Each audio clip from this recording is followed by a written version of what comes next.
What's going on, everybody? Welcome back to another episode of Decide and Design.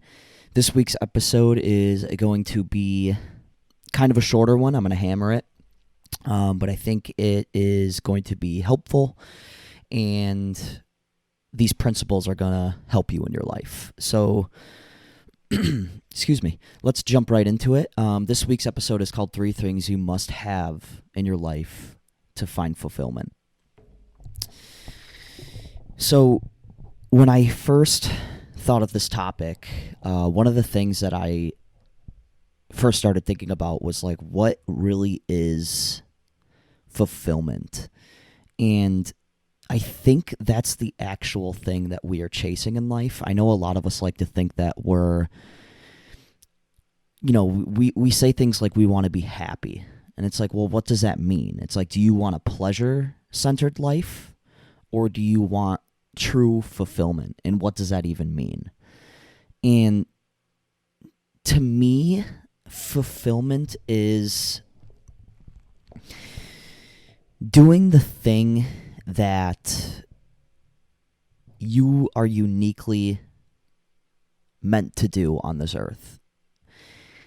And it has to be a service to others, I believe, in order to truly have that fulfillment. So the first thing I wrote down was growth.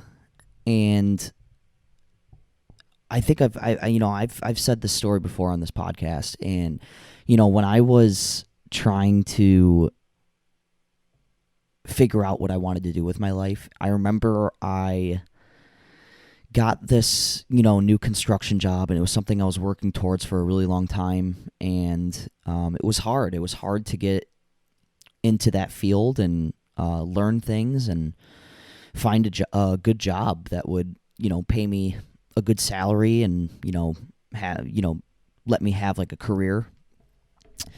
And when I got that job, I didn't understand why I felt so unfulfilled. I felt more fulfilled trying to get the job than I did when I actually got the job. And, I've said this before, it's because I had no growth anymore. I basically stopped learning. I stopped trying to, keep working on myself and achieve greater things, not just in the workplace either, just outside of my life as well. I basically got up, I went to work, and I just went to get a paycheck, and I wasn't really doing anything else in my life. And that brought a lot of anxiety. It brought a lot of depression. A lot of the things that I had before I even went on, the journey of trying to get my life together.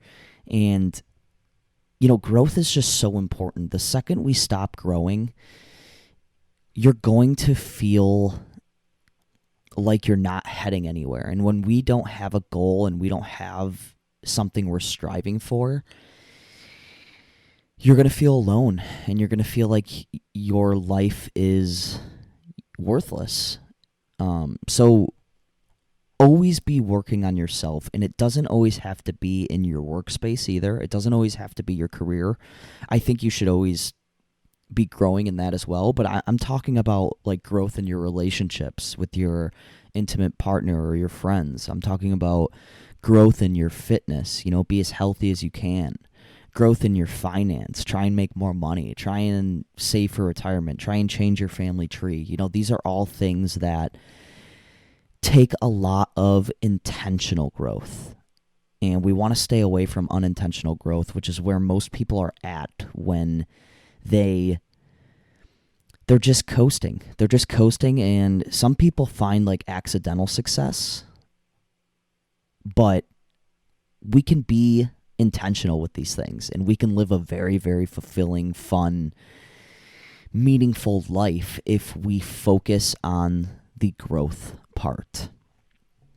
And that leads me right into the second one, which is contribution. And these go hand in hand, because if you've ever heard of the 6 Basic Needs by Tony Robbins, growth and contribution is my favorite one, and probably the most important one out of those 6. So that's kind of why I chose those 2. But contribution.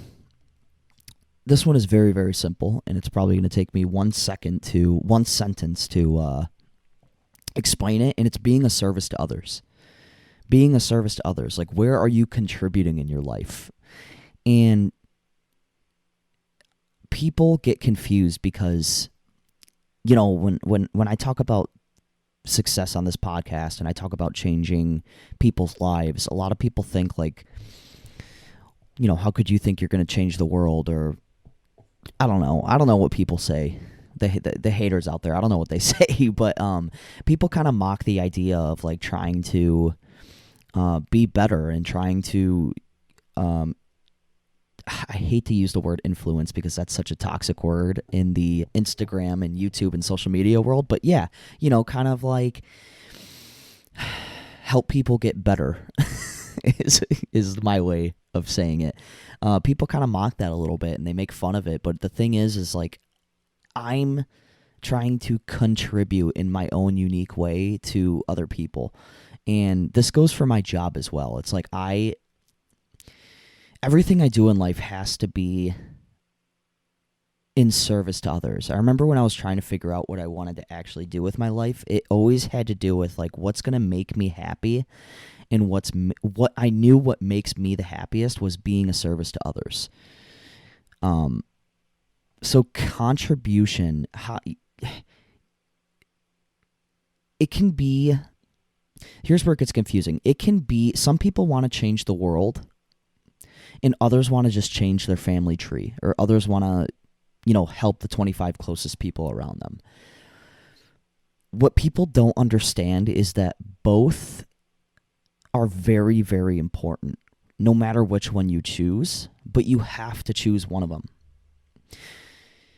Part of that is growing in your life, and the more you grow, the more you're able to contribute. That's why these go so hand in hand with each other, because in order to contribute more to your family or to the world around you, you have to keep growing in your life.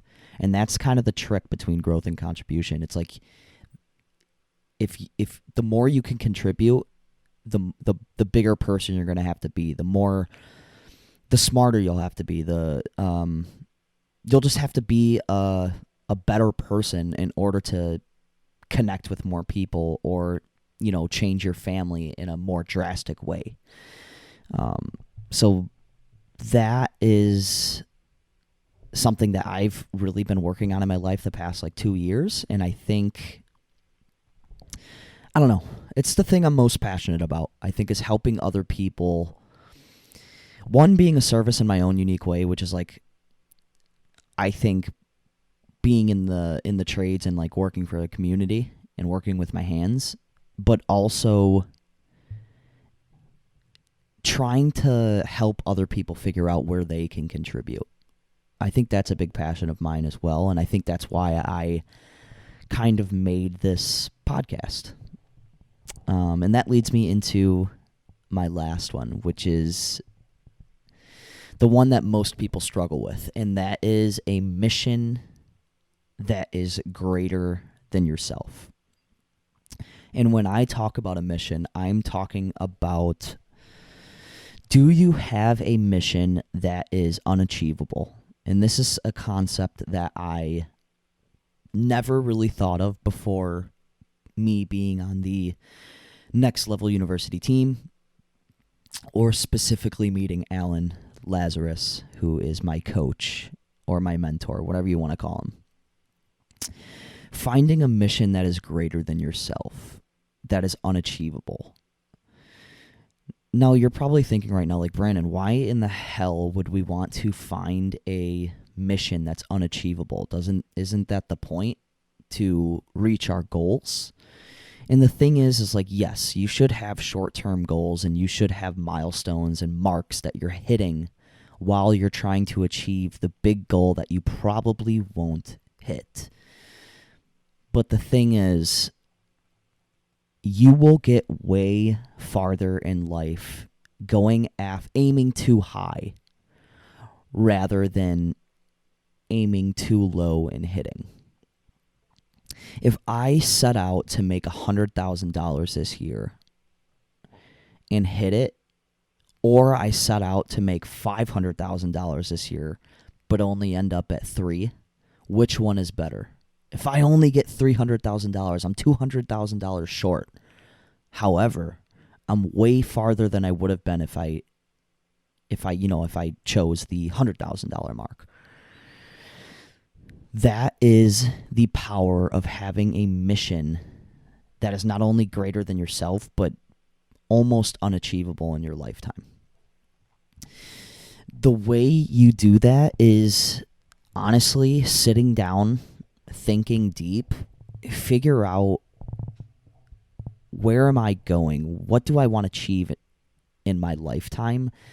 And how can I 10x that?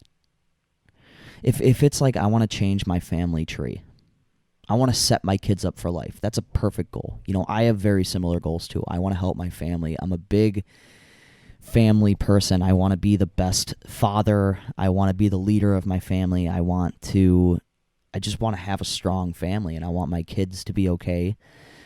But I remember when I brought that idea up, I went even deeper.